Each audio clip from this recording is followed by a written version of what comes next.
مجید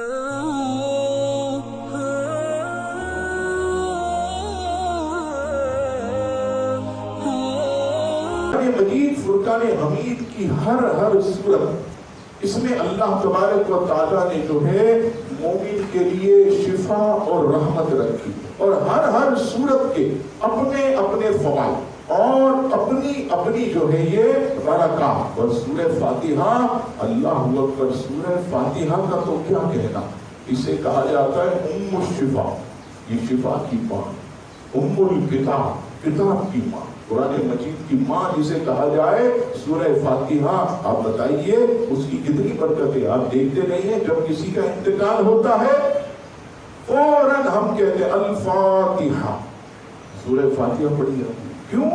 تاکہ اس کی برکتیں مرنے والے کو نصیب، ہم ایثار ثواب کریں تو اس کو برکتیں اس کی ملیں۔